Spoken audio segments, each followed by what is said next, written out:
This is TLV1.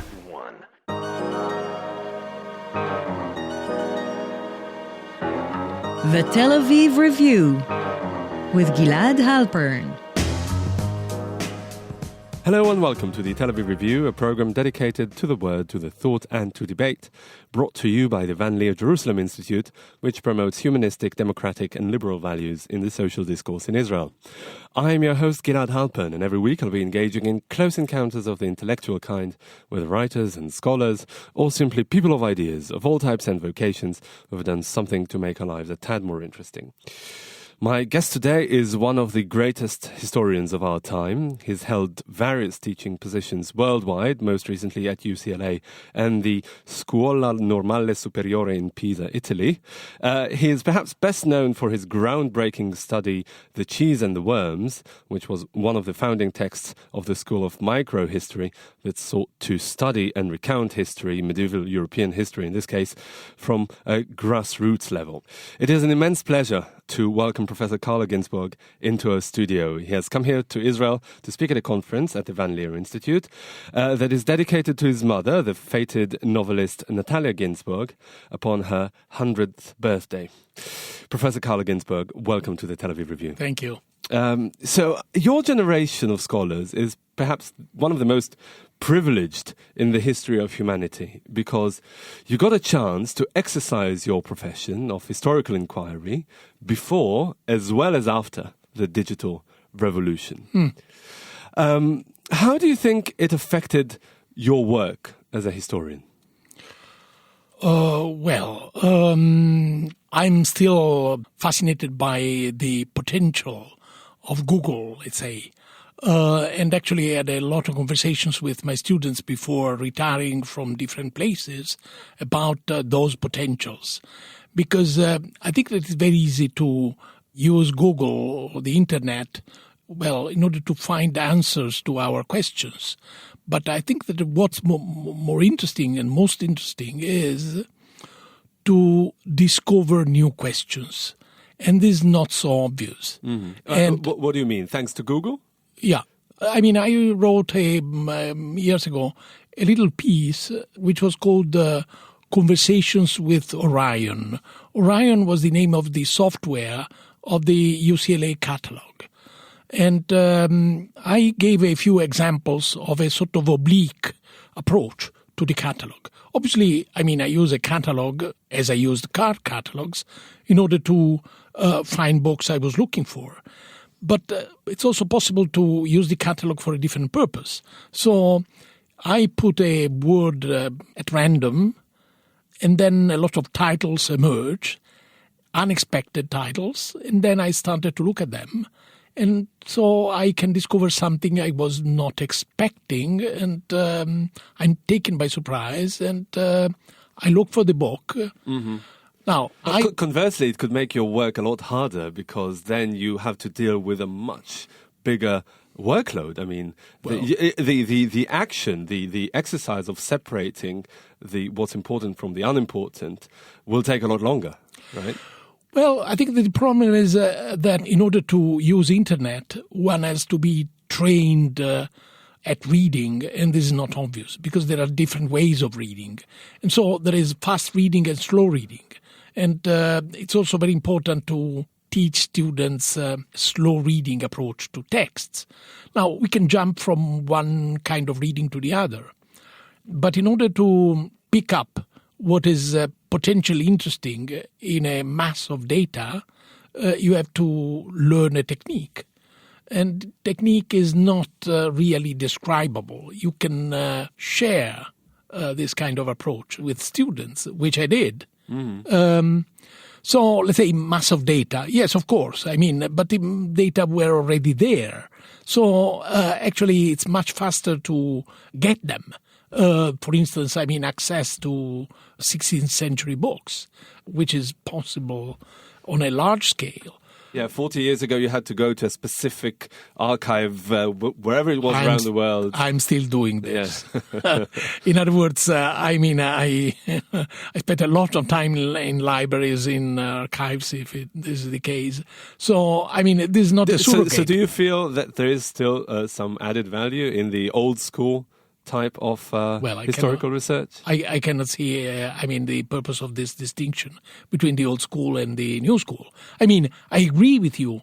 The impact of the electronic revolution has been, profound probably, but it's also difficult to assess the results of it. Because, one of the results could be to become more superficial. So I am really unable to give a sort of overall evaluation. How do you tell your students and younger colleagues to try and avoid these pitfalls? Well, first of all, I think that, slow reading must be taught. And this is not something which you can learn from Google. Slow reading, what is it exactly? To spend 2 days on a single sentence. Uh-huh. Actually, reading and rereading it. Yeah, exactly. There's a sort of exaggeration. But, it can be. So, or a page. So actually that was my early training as a student, and I think that this has been a privilege. And is it still done in history departments around the world? Hopefully. I think this is something which certainly one cannot learn from Google. So the idea of, fast reading and slow reading as, not mutually exclusive approaches, but on the contrary, reinforcing each other approaches. Yes. That's very important in my view. And now about the distribution of knowledge, not only acquiring it. How hard do you think is it to keep the high standards of historical inquiry when really everybody has access to a keyboard and can document history in a way that they want and reach equal exposure to the professional documentarians? Well, certainly there is a danger of lowering standards. And this is probably something which is already going on. And one has to resist to this. I think that what should be avoided is a kind of patronizing attitude towards the audience. That's a real danger.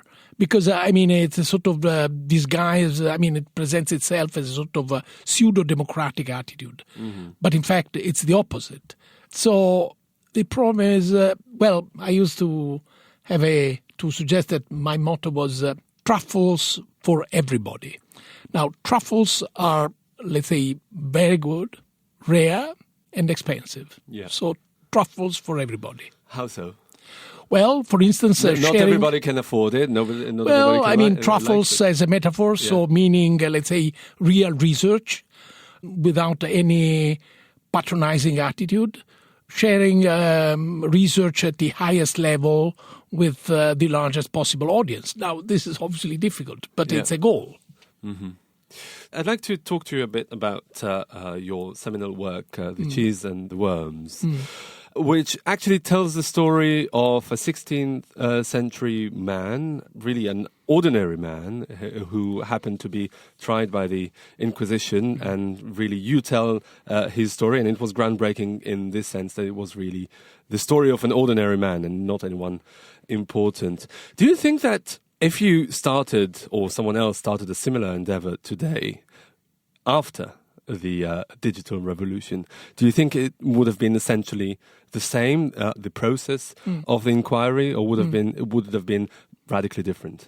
Well, first of all, I would object to the notion of an ordinary man. This man was not really ordinary. Actually, he was not regarded as an ordinary man by people living in the same village. He was regarded as maybe not crazy, but strange. He had strange ideas. And then he read. This was not so widespread. He read books. He had recollections of those books. And he was a very bold man. So he dared to challenge the authority of the inquisitors. So I wouldn't say that he was an ordinary man. Certainly, it was completely unknown to anybody before my research. That's for sure. So I think that, my book hopefully showed the potential of, I would say, lives of obscure people. which is different from, let's say, ordinary. Okay, fair enough. I accept the distinction. Okay. So, I mean, if I would think about this kind of research or my own research today, first of all, I discovered the existence of this person by chance. Again. Menocchio is his Yeah, name, Menocchio. right? Domenico Scandella, nicknamed Menocchio. Now, by chance, meaning, I used to emphasize this interaction between, let's say, random events which take place in the course of one research and the interaction with the researcher. Obviously, if there is no interaction, nothing happens. But anyway, I was looking at a list, an 18th century handwritten list of inquisitorial trials in Udine. More than 1,000 trials with a short resume for each of them. And I was struck by a reference to a miller who was put on trial because he believed that the world was born from putrefied, rotten matter. Okay, that was strange and interesting, challenging, but between, let's say, the discovery of that reference, of that short resume, and my actual beginning, the actual beginning of my work, 7 years elapsed. I was working on a different project, then another project emerged, and then, So it has been a slow process. But I kept in mind that reference. There were 2 references, and then I started working on those trials. Now, in which sense, let's say, a digital revolution would have helped this kind of research? Well, I can imagine that list, handwritten list, could be put on Google, so one could have access to what? Keyword? No, a keyword wouldn't help in this case because it was so unexpected. So nobody would have looked for, let's say, rotten matter, for instance. So one has to go through all those names, looking maybe for something else. This was my case. I was looking for a sect of counter witches, which was the topic of my first book, The Night Battles. So looking for something and then finding something else. This is not an anomaly. This is probably the norm. Mm-hmm. So it would have been the same today. I mean, there's no way out of it, really. No, and then let's say a slow reading of the trials, 2 trials against him. Again, this is not something which... I'm fascinated, sorry to interrupt, but I'm really fascinated by this notion of slow reading. Yeah, there is a pun. It's about fast food and fast slow reading. food. Okay. I mean, I started talking about slow reading a long time ago at UCLA. I mean, it was also a pun based on a learned reference. It's a sentence by Nietzsche when he was not yet a philosopher, but still a philologist. And when he gave his introductory lecture in Basel, he said that philology is the art of slow reading. So, I mean, it's a good sentence. Yes. No, but let's take, for example, the minutes of the Inquisition trials that you just mentioned, that you engaged in slow reading of them. What can you tell me about the effects, the outcomes of the slow reading of these minutes? How differently did they read the 20th time that you read them as opposed to the first time? What is really the added value of slow reading in this case?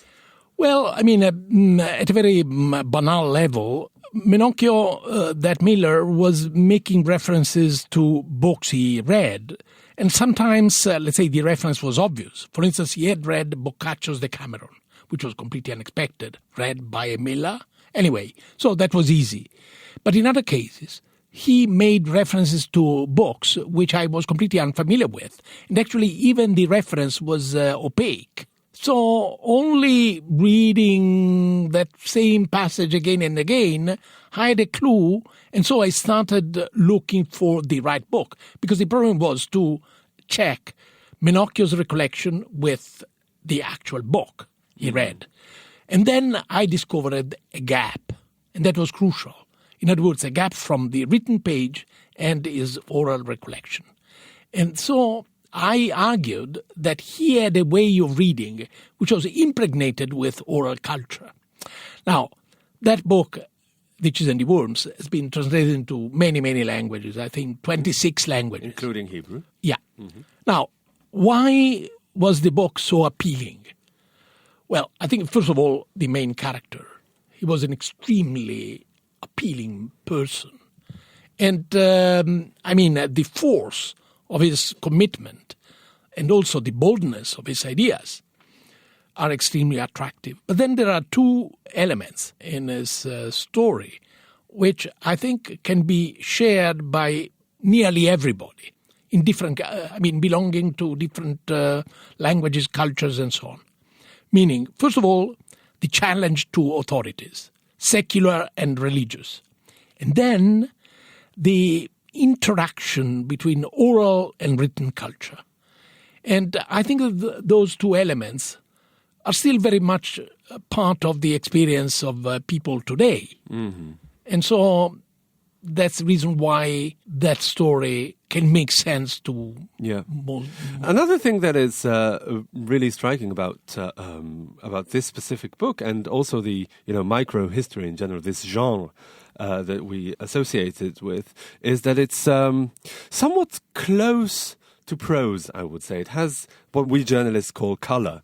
It's not just the dry facts, but you actually tell a story of a person in a way that lends itself to this kind of storytelling more than just stories of church politics or kings and queens or whatever. First of all, do you agree with me, or am I completely off the mark? No, not completely, but yes and no. Okay. So let me tell you why. First of all, Witches and the Worms has been often quoted as an example of microhistory, although the word microhistory actually emerged after the publication of this book.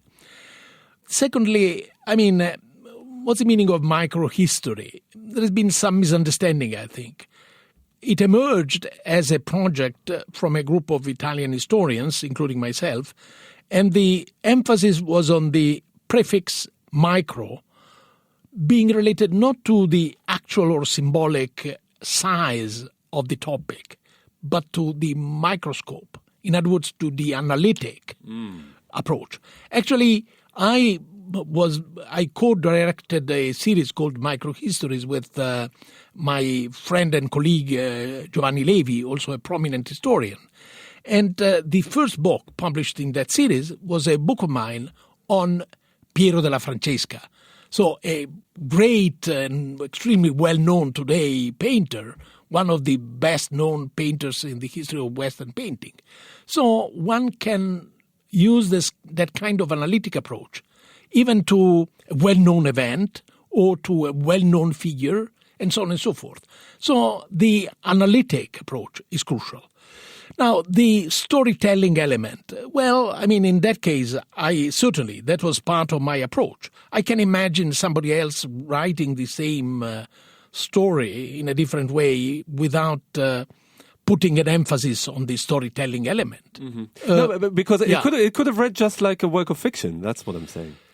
That just happens to be based on a historical fact. I must say I'm very much interested in the relationship between fiction and history, also because I resisted for a couple of decades to a sort of widespread approach, arguing that there is no rigorous distinction between fictional narratives and historical narratives. And you think there is? I think there is. But also there is I argued, kind of long history of a competition between them, between the fictional approach to reality and the historical approach to reality. There is a competition over reality and a lot of devices going back and forth. I wanted to ask you all this because of the conference that you're going to be attending, and that's dedicated to your mother, who was a novelist, who engaged in works of fiction. And I want to ask you whether these ideas and your insight into where fiction ends and history starts and vice versa, did it have anything to do with the way you were brought up, being the son of a celebrated novelist? Oh, absolutely. I think she had a profound impact on my imagination, and I would even say, because this is a word I'm very fond of, on my moral imagination. What does that mean? Well, I mean, moral imagination means, in my view, the possibility of making sense of behavior that are very far from our own, something which we can learn from novels. For instance, Raskolnikov's drive to kill an old woman. In Crime and Punishment. Yeah. So, something which is certainly very far from what we feel, but the effort to make sense of what the hero of Crime and Punishment does is part of our expansion vis-a-vis the world. And how does it feed into your work as a historian? Well, I would say, as I said at the end of the introduction to Ditches and the Worms, Menocchio is close to us, but at the same time is very far away. And so the possibility of making sense of somebody who lived in a completely different society and a completely different approach to the world and so on, well, this is something which does not coincide with, let's say, fiction, but it can be helped by fiction. Mm-hmm. This is all very, very, very interesting. And I'm afraid that we'll have to wrap up here, but invite all our listeners, those who are here in Israel and who can fly in until the 31st of October to attend the conference at Van Leer Institute. Professor Carlo Ginzburg, thank you very much for coming in today and talking to us about all this. Thank you very much. And also a big thanks to Alex Venish, our sound engineer, and to the Van Leer Institute for their generous support. If you like this podcast and many more where it came from, just go to www.tlv1.fm/podcasts and take your pick. Also check out our new website, telavivreview.org, and like us on Facebook. You can follow me on Twitter at Gilad_Halpern. I tweet mainly about the review, and don't hesitate to get in touch with your comments and suggestions. Join us again next week for another edition of the Tel Aviv Review, and until then, goodbye.